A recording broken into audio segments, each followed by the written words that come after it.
हस्ती यहाँ उपस्थित हुई है, सभी का अभिनंदन है, स्वागत है।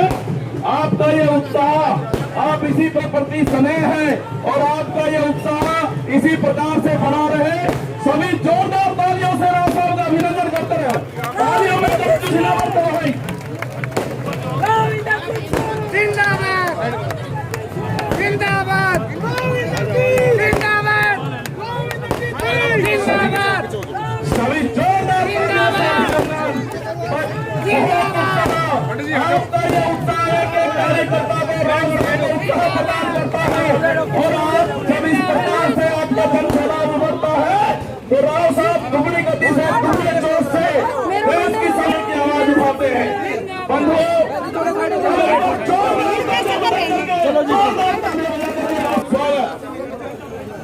सबसे मेरा निवेदन कि अपना स्थान ग्रहण कर ले।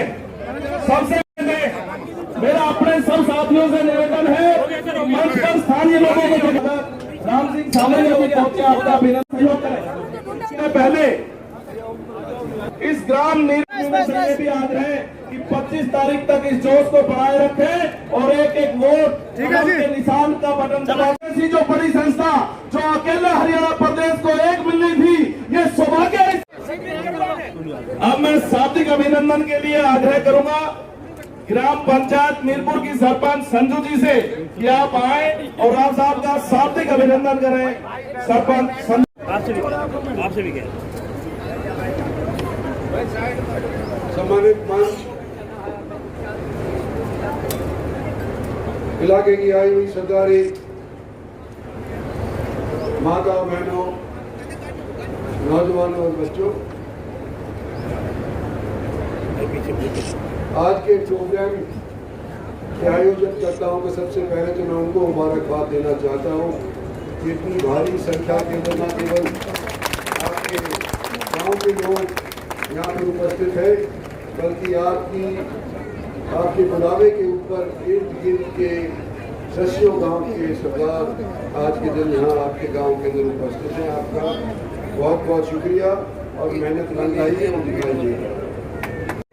साथियों, आज से 10 साल पहले अगर आप इतिहास देखें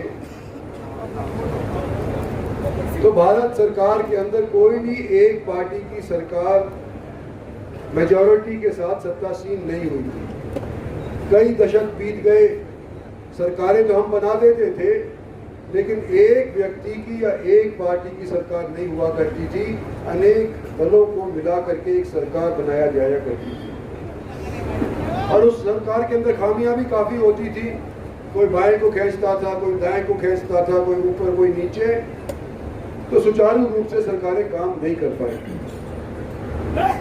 मेरा मानना है, और शायद आप भी मेरी बात से सहमत होंगे, कि भारतीय जनता पार्टी ने सन 13 के अंदर एक फैसला लिया और उन्होंने कहा कि हम इस बार नरेंद्र भाई मोदी को बतौर प्राइम मिनिस्टर प्रोजेक्ट करेंगे और उन्होंने उनको प्रोजेक्ट किया और 14 के अंदर पहली बार कई दशकों के बाद एक पार्टी की सरकार देश के अंदर बनी।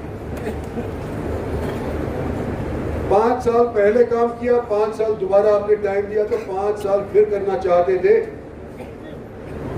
लेकिन अगर आप याद करोगे तो जैसे ही आपने सरकार 2019 के अंदर बनाई, साथ साथ कोविड का भी प्रकोप हमारे सर के ऊपर मंडराने लगा। देश के अंदर ही नहीं, विदेश के अंदर भी सभी के लिए ये बड़ा नुकसान करने वाला प्रकोप था और 3 साल तक हम जो काम करना चाहते थे, जो सरकार को काम करना चाहिए था, उसके अंदर बाधा आ गई। और उसके अंदर ये भी बाधा आ गई कि मैं जैसे सरपंच साहिबा अभी कह रही थी कि जीतने के बाद एक बार आई हो, तो मेरा भी प्लान था कि जीतने के बाद मैं तुरंत आऊँगा धन्यवाद करने के लिए, क्योंकि आपके गांव की तरफ से मुझे बड़ा खाना समर्थन मिला है।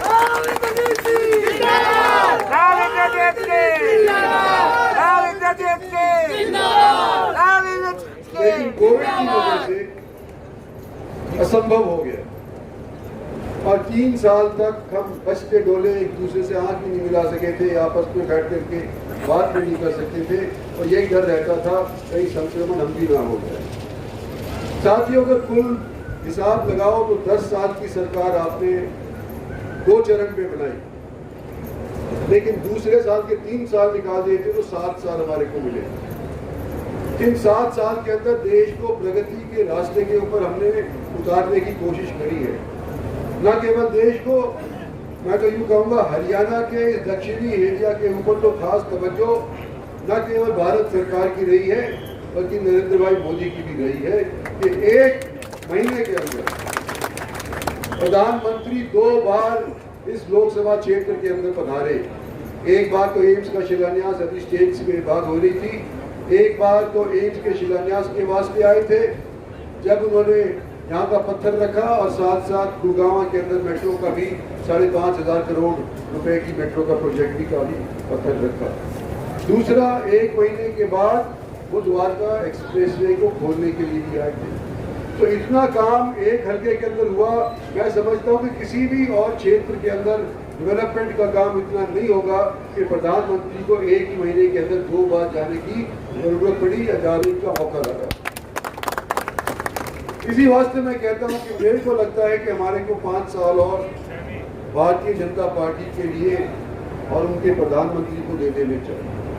जो 3 साल नष्ट हुए वो भी पूरे करेंगे और आने वाले 5 समय के अंदर ऐसी कोशिश करेंगे कि जो हमने काम पिछले 7 साल के अंदर किए हैं वो काम तरक्की के नजरिए से उनके उन्हें लग जाएंगे।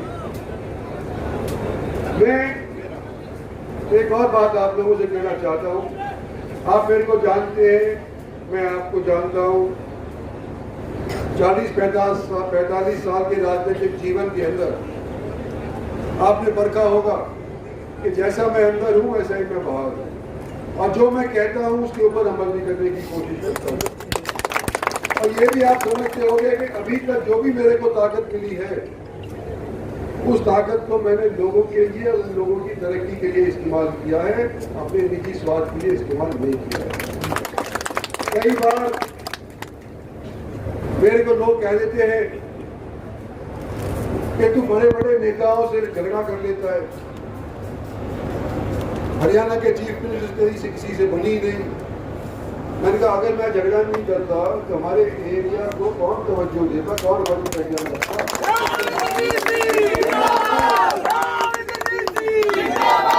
और अगर मैं वाजिब बात किसी के मुंह पे कह देता हूँ, लोगों के सामने कह देता हूँ, तो इसी वास्ते मेरे में हिम्मत हो पाती है क्योंकि मुझे नजर है कि एरिया की पब्लिक मेरे पीठ के अंदर मेरी पीठ थपथपा रही है। आज आपको एक चीज जरूर कहना चाहता हूँ कि बड़ी वोट 25 तारीख को आपकी बड़ी वोट पे निशान लगेगा, छोटी वोट पे नहीं। कई बार हमारे को लोग भ्रमित कर जाते हैं कि छोटी वोट का जिक्र उठा करके और बड़ी वोट के डालने के ऊपर उसको प्रभावित करने का प्रयास कर देते हैं। एमएलए का चुनाव आएगा, सरपंची का चुनाव आएगा, जिला परिषद ब्लॉक समिति का चुनाव आएगा तो वो छोटी वोट के अंदर उस टाइम के वो जो मसले होंगे उसके ऊपर हम चर्चा करके अपना मन बना सकते हैं। इसके अंदर कोई दौर नहीं, सब स्वतंत्र हैं अपने अपना मन बनाने के लिए। लेकिन आपका अजीज होने के नाते, आपका हमसफर साथी होने के नाते, हिमायती होने के नाते आपको एक सलाह देता हूँ कि इस बार जब 25 तारीख को आप वोट डालोगे तो छोटे मसलों को अपने दिमाग से एक तरफ कर करके और सिर्फ ऊपर देखना है कि देश की भलाई किस चीज के अंदर है और कौन सरकार हमारे देश को आगे ले जा सकती है, कौन सरकार हमारे को डेवलपमेंट के माध्यम से, इंफ्रास्ट्रक्चर के माध्यम से लोगों को हर किस्म की सुविधाएं उपलब्ध करवाने के नजरिए से कौन सी ऐसी देश की सरकार है जो सन 47 के अंदर भारत को एक विकसित देश बना सकती है। मेरा मानना है कि मोदी सरकार। और मैं आपसे निवेदन करना चाहता हूं कि मुझे और मोदी सरकार को एक बार फिर से आप अपना सहयोग दो और आने वाले समय के अंदर, जैसे आज गर्मी है, शायद कहते हैं 47 डिग्री हो जाए, आज तो 45 डिग्री है, 45 डिग्री 25 तारीख को कहते हैं कि टेम्परेचर हो जाएगा। तो मेरा ये भी निवेदन है, दो निवेदन बल्कि मैं कहूँगा। एक तो कि 12 बजे से पहले कम से कम 50% वोट आपकी पढ़ लेनी चाहिए, सुबह टाइम पे लाइन लगा करके अपनी दो। दूसरा, नौजवानों से मेरा निवेदन है कि पहली बार तुम अपनी वोट डालोगे, जो 18 साल से लेकर के 24 साल वाले हैं, शायद पहली बार लोकसभा के चुनाव में उनकी वोट पड़ेगी। 4.5 लाख वोट ऐसी हैं। पिछली बार हमारे को कुल मिलाकर के 20 लाख वोट थी, गुड़गांव के अंदर बढ़ करके अब 25 लाख के करीब हो गई है। उनमें से 4.5 लाख ऐसी हैं जो कि नई वोट, नए बच्चों की वोट है।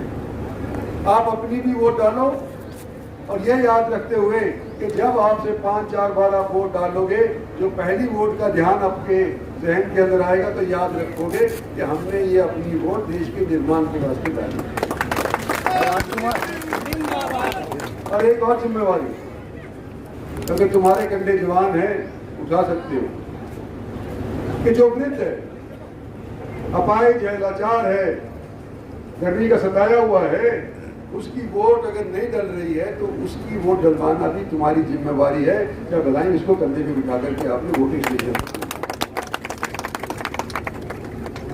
कई गांव के अंदर मैं नहीं जा पाया, कई गांव की सरदारी यहाँ पे आई। आपसे भी मैं निवेदन करता हूँ कि अपने गांव के अंदर कृपा करके मेरा ये संदेश पहुंचाएं। मेरी बात आप में आगे बढ़ाएंगे। आने वाले समय के अंदर धन्यवाद तो मैं जरूर आऊंगा, लेकिन आज के दिन मुझे आप लोगों के सहयोग की जरूरत है। इंद्रजीत सिंह बनकर के आप ये 2 दिन के लिए मेरे लिए वोट मांगे और 25 तारीख को कमल के सामने वाले बटन को दबा करके भारतीय जनता पार्टी को दोबारा से सत्तासीन करें। धन्यवाद और जय हिंद। क्या कहना चाहेंगे, आज राव साहब आपके गांव में आए हैं वोट मांगने, क्या कहेंगे? राव साहब हमारे गांव में आए, गांव में भीड़ को, लोगों को देख के राव साहब को आश्वासन दिया कि मैं भारी मतों से जीतूंगा। हमने भी राव साहब को आश्वासन दिलाया कि राव साहब 5 लाख से ज़्यादा वोटों। Thank you. इस बार हमारे को 70 दिन मिलेंगे। अरे ढोल बंद कराइयो। और हमारे को कम से कम 50 दिन हो गए हैं लोगों से वोट मांगते हुए। तो या तो मैं गांव के अंदर खुद पहुंच पाया हूं या मोहल्लों के अंदर मेरी वोट बेटी पहुंच पाई है। तकरीबन 80% हल्का हमने कवर कर लिया है। और शुरू से अब तक रोजाना जो अंतर है वो यही है कि हमारा इलेक्शन रोजाना ऊपर और उठता जा रहा है। सर कितना अनुमान है जीतने का? यह देखो वोटिंग परसेंटेज पे है ये। कुछ चुनौती भी नजर आ रही है?